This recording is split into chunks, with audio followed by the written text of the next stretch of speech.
చెట్టును పెట్టాడు, తోట మధ్యలో ఉంటదంట అది. దాని పేరు ఏం పేరు? మంచి చెడులను తెలియజేసే చెట్టు అంట. అంటే ఆ చెట్లు ఏముంది? మంచి ఉంది, చెడు కూడా ఉంది. మంచి చెడు. దేవునికి మహిమ కలుగును గాక. అయితే ఆ రోజు దేవుడు పెట్టిన ఆ చెట్టు అంట ఈ రోజు కూడా ఉందంట. ఈ రోజు కూడా ఉందంట. ఏందది? ఆ రోజు దేవుడు పెట్టిన మంచి చెట్లను తెలియజేసే చెట్టు ఈ రోజు కూడా ఉందంట. ఏందది? మంచి చెట్లను తెలియజేసే చెట్టు. ఆ చెట్టు ఈ చెట్టు. హల్లెలూయా, దేవునికి మహిమ కలుగును గాక. ఆ రోజు ఒక చెట్టు, దానికి పండు. ఆ పండు తింటే ప్రమాదం, మీరు చచ్చిపోతారని దేవుడు చెప్పాడు. అయితే ఆ చెట్టులో చెడు మాత్రమే లేదు, ఏముంది? మంచి కూడా ఉంది. అయితే ఈ రోజు కూడా ఒక చెట్టు ఉంది. ఆ చెట్టు కూడా మంచి చెడులను తెలియజేసే చెట్టు అంట. ఈ చెట్టులో మంచి ఉంది, చెడు కూడా ఉంది.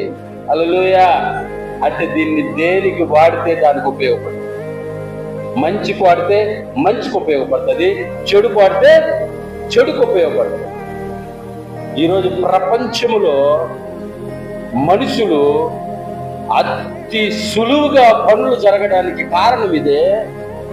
ప్రపంచంలో మనుషులు భయంకరంగా నాశనం అయిపోవడానికి కారణం ఇదే. హల్లెలూయా, దేవునికి మహిమ కలుగును గాక. దీనివల్ల మేలు జరుగుతుంది, దీనివల్ల కీడు కూడా జరుగుతుంది. దేవునికి మహిమ కలుగును గాక. హల్లెలూయా. చూడండి, ఆ రోజే కదా చెట్టు ఉండేది. ఆ రోజు దేవుడు చెట్టు ఎందుకు పెట్టాడు? ఈరోజు చాలా మంది డౌట్లు ఏంటంటే, దేవుడు ఆ చెట్టు పెడితే మనిషి పాపం చేస్తాడని తెలుసు కదా, చెట్టు ఎందుకు పెట్టాడు అని అంటే, ఆ రోజే కదా చెట్టు ఈ రోజు కూడా ఉంది. హల్లెలూయా, దేవునికి మహిమ కలుగును గాక, దేవునికి ఘనత కలుగును గాక. ప్రియమైన దేవుని బిడ్డలారా, ఆ రోజు దేవుడు ఆ చెట్టుని ఎందుకు పెట్టాడు అంటే, మనిషి దేవుని మాట వినాలి అని పెట్టాడు. ఆ చెట్టులో ఏమి లేదు, ఆ పండులో ఏమి లేదు వాస్తవానికైతే. హల్లెలూయా, దేవునికి మహిమ కలుగును గాక. కానీ ఆ పండు తినద్దు అన్న మాటలోనే ఉందంట.